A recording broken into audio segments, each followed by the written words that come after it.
देखो, आज के इस वीडियो में हम सिंपली डिस्कस करने वाले हैं फाइनेंस के एक बहुत ही इंपॉर्टेंट प्रोडक्ट के बारे में जिसका नाम है क्रेडिट कार्ड। क्योंकि यहां पे लोगों के दिमाग में क्रेडिट कार्ड से रिलेटेड काफी ज्यादा डाउट होता है, कंफ्यूजन होता है कि क्या उनको क्रेडिट कार्ड यूज करना चाहिए कि नहीं करना चाहिए, क्रेडिट कार्ड इज गुड और बैड, इस तरीके के लोगों के दिमाग में क्वेश्चंस आते हैं। तो आज के इस वीडियो में हम क्रेडिट कार्ड से रिलेटेड कुछ इंपॉर्टेंट पॉइंट्स को डिस्कस करेंगे जिसके बेसिस पे आप डिसीजन बना सकते हैं कि आपको क्रेडिट कार्ड यूज करना चाहिए कि नहीं करना चाहिए। तो आज की जो ये वीडियो है वो काफी इंपॉर्टेंट है, काफी नॉलेजेबल है, तो वीडियो एंड तक जरूर देखना ताकि कोई भी इंपॉर्टेंट पॉइंट मिस ना हो जाए। तो यहां पे सबसे पहला क्वेश्चन ये आता है कि जो क्रेडिट कार्ड कंपनी है या तो जो भी बैंक है वो मिडिल क्लास को क्रेडिट कार्ड लेने के लिए कैसे अट्रैक्ट करते हैं। क्योंकि यहाँ पे जो अपर क्लास वाले लोग हैं, अमीर लोग हैं, वो क्रेडिट कार्ड यूज करे नहीं करे कोई भी फर्क नहीं पड़ता है क्योंकि उनके पास में पैसे की कोई भी कमी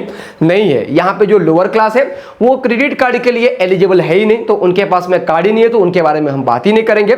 लेकिन यहाँ पे जो मिडिल क्लास लोग हैं उनको ही ज्यादा से ज्यादा लोगों को दिखावा करना होता है, शो ऑफ करना होता है। तो जो क्रेडिट कार्ड कंपनी उनको अच्छे तरीके से पता है कि अपना माल इनको कहां पे बेचना है, तो जनरली मिडिल क्लास लोगों को ही क्रेडिट कार्ड लेने के लिए अट्रैक्ट किया जाता है। तो अब यहां पे क्वेश्चन आता है कि कंपनी किस तरीके से मिडिल क्लास लोगों को अट्रैक्ट करती है। तो यहां पे चार इंपॉर्टेंट बातें आपको पता होना चाहिए। सबसे पहला, जो भी मिडिल क्लास लोग क्रेडिट कार्ड यूज करते हैं वो अपने आप को बहुत बढ़िया फील करते हैं, बहुत ही अमीर फील करते हैं कि भाई मेरे पास में क्रेडिट कार्ड है, मैं फट करके स्वाइप करूंगा और मेरे अंदर से एक खुशी निकलती है, एक अमीरी फील होती है। और ये फीलिंग हमारी नहीं होती है, क्रेडिट कार्ड कंपनी इस तरीके से मार्केटिंग करती है कि हमारे दिमाग में ऐसा लगता है कि अगर हम क्रेडिट कार्ड यूज करते हैं यानी कि हम सुपीरियर है, हम बहुत बड़े, हम अमीर है, ऐसा हमें फीलिंग आती है। तो हमें अमीरी का फीलिंग दिखाया जाता है कि भाई अगर आप क्रेडिट कार्ड यूज करते हो यानी कि आप अमीर हो। अब इसका मैं आपको अगर एक एग्जांपल बताऊं तो मान लो कि आप मॉल में ना कोई सामान खरीदने गए और वहां पे आपने काफी तगड़ा शॉपिंग किया। उसके बाद जब आप यहाँ पे पेमेंट करने आएंगे अपने फ्रेंड्स के साथ में, तो जो भी पेमेंट करने वाली वो लड़की होती है वो आपको पूछती है कि सर आपको कैश में पेमेंट करना है कि कार्ड से पेमेंट करना है। तो आप कहते हैं कि हमें कार्ड से पेमेंट करना है। फिर वो पूछती है कि डेबिट कार्ड से करना है कि क्रेडिट कार्ड से करना है। तो आप यहाँ पे खुश होकर कहते हैं कि भाई हमें क्रेडिट कार्ड से करना है ताकि हम लोग का थोड़ा रुतबा होना चाहिए, लगना चाहिए कि हम में भी कुछ बात है। तो इस तरीके से प्राउड फील होने के लिए, हमें थोड़ा अमीरी फील होने के लिए क्रेडिट कार्ड हम नॉर्मली यूज करते हैं, हमें ऐसा फीलिंग चाहिए होता है जो कि कंपनी को बहुत अच्छे तरीके से पता है। दूसरा यहां पे बात यह आता है कि बहुत बार आपको फोन कॉल आता है कि भाई सर आपके नाम पे वाला क्रेडिट कार्ड अप्रूव हो चुका है, आपको कुछ नहीं करना है, सिंपली हाँ कहना है और आपके एड्रेस पे जो क्रेडिट कार्ड है उसको हम पहुंचा देंगे। और यहां पे आपको लगता है ओ भाई साहब आप दुनिया के सबसे महान इंसान हैं क्योंकि आपको बैंक ने सामने से फोन करके कहा कि हम आपका जो क्रेडिट कार्ड है वो आपको भिजवा रहे हैं। लेकिन यहां पे आप ये नहीं देखते हैं कि जब आपको कॉल आता है तो आपको क्रेडिट कार्ड के बारे में सिर्फ फायदा ही बताया जाता है कि सर कोई फीस नहीं लगेगा या तो कम फीस लगेगा, आपको ये फायदे मिलेंगे वो मिलेंगे, लेकिन इसका जो डिसएडवांटेजेस है वो आपको नहीं बताया जाता है। इतना फायदा आपको बताया जाता है कि आप खुश होकर कहते हैं हाँ बिल्कुल क्रेडिट कार्ड आप मेरे घर पे भिजवा दो। लेकिन यहां पे आपको उनसे कोई मतलब नहीं, उनको आपके पैसे से मतलब है। क्योंकि एक बार आपने क्रेडिट कार्ड ले लिया तो पहले अगर आप 10,000 रुपए का महीने में खर्चा करते थे, क्योंकि अब आपके पास में क्रेडिट कार्ड है तो आप 15,000 रुपए का खर्चा करेंगे। ये क्रेडिट कार्ड कंपनी को पहले से ही पता होता है, तो उनकी नजर आप पे नहीं सर आपके पैसे पे है। क्योंकि भाई आप कार्ड यूज करेंगे तो चांसेस ज्यादा है कि आप पहले जो भी खर्चा करते थे आप उससे ज्यादा खर्चा करेंगे। तीसरी बात यहां पे ये है, क्रेडिट कार्ड लेना बहुत आसान है। आपको फोन पे सिंपली कह दिया कि आप खाली हाँ बोल दो, आपके एड्रेस पे सामान पहुंच जाएगा। लेकिन अगर आपको क्रेडिट कार्ड बंद करना है तो थोड़ा कस्टमर केयर से बात करके देखना, काफी कॉम्प्लिकेटेड प्रोसेस है। चौथी बात यहां पे आती है क्रेडिट कार्ड लिमिट। तो यहां पे क्रेडिट कार्ड लिमिट भी एक ट्रैप है क्योंकि यहां पे नॉर्मली आपको जो क्रेडिट कार्ड दिया जाता है उसके ऊपर एक लिमिट सेट किया जाता है। फॉर एग्जांपल आपको कहा गया कि जो आपका लिमिट है क्रेडिट कार्ड का वो है 75,000 रुपए का, यानी कि आप 75,000 रुपए तक का जो शॉपिंग का जो भी खर्चा है वो आप अपने कार्ड के थ्रू कर सकते हैं। तो मान लो कि भाई किसी बंदे का इनकम है 15,000 और उसको जो लिमिट दिया गया है वो दिया गया है 75,000 रुपए का। तो यहां पे जितना आपका इनकम है उससे ज्यादा तो आपको लिमिट दिया गया है। तो यहां पे बहुत ज्यादा चांसेस है कि आप ओवर स्पेंडिंग करेंगे, यानी कि जो भी आपकी कैपेसिटी है आप उससे ज्यादा खर्चा करेंगे। तो इसके लिए कहा जाता है कि क्रेडिट कार्ड जो लिमिट है ना वो भी एक ट्रैप है। अब यहां पे हम क्रेडिट कार्ड के कुछ इंपॉर्टेंट एडवांटेजेस और डिसएडवांटेजेस को डिस्कस करेंगे। तो सबसे पहले अगर मैं बात कर लूं एडवांटेजेस के बारे में,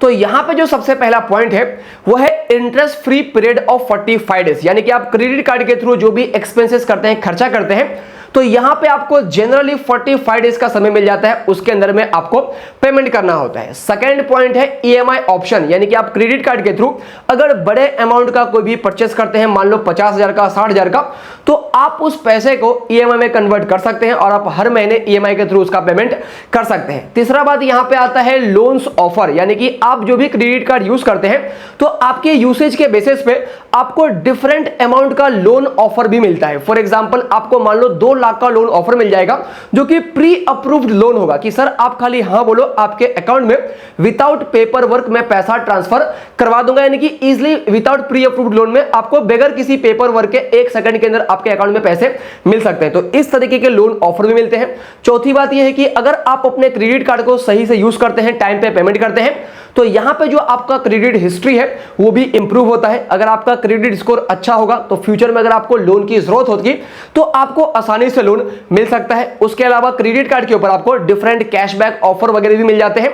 और लास्ट बात यह है कि इन केस ऑफ इमरजेंसी आपका कहीं से पैसों का अरेंजमेंट नहीं हो पाया, आपके पास में कोई भी ऑप्शन नहीं बचे हैं, तो आप चाहिए तो क्रेडिट कार्ड के थ्रू भी वो खर्चे का जुगाड़ कर सकते हैं। आप कैश वगैरह एटीएम से निकाल सकते हैं, लेकिन आपको ये भी याद रखना चाहिए कि अगर आप क्रेडिट कार्ड के थ्रू एटीएम से पैसे निकालेंगे तो उसके ऊपर आपको चार्जेस पे करना पड़ता है। तो in case of emergency credit card आपके पास में है, वहां से भी आप पैसों का बंदोबस्त कर सकते हैं। अब हम यहां पे क्रेडिट कार्ड के कुछ इंपॉर्टेंट डिसएडवांटेजेस के बारे में भी डिस्कस कर लेते हैं। तो यहां पे जो सबसे पहला डिसएडवांटेजेस है वो है लेट पेमेंट। अगर आप क्रेडिट कार्ड का जो भी पेमेंट है, अगर आप उस पेमेंट को लेट करते हैं तो सबसे पहले आपको लेट पेमेंट चार्जेस पे करना पड़ेगा। उसके अलावा यहां पे आपसे इंटरेस्ट रेट भी चार्ज किया जाएगा जो कि सबसे ज्यादा होता है, highest interest rate of 36 to 48% per annum, यानी कि आप महीने का अगर गिनोगे तो यहां पे आपको 3% से लेके 4% का इंटरेस्ट रेट लेट पेमेंट के ऊपर चार्ज किया जाता है। यहां पे जो सेकंड पॉइंट है वो है एनुअल फीस। बहुत सारे क्रेडिट कार्ड के अंदर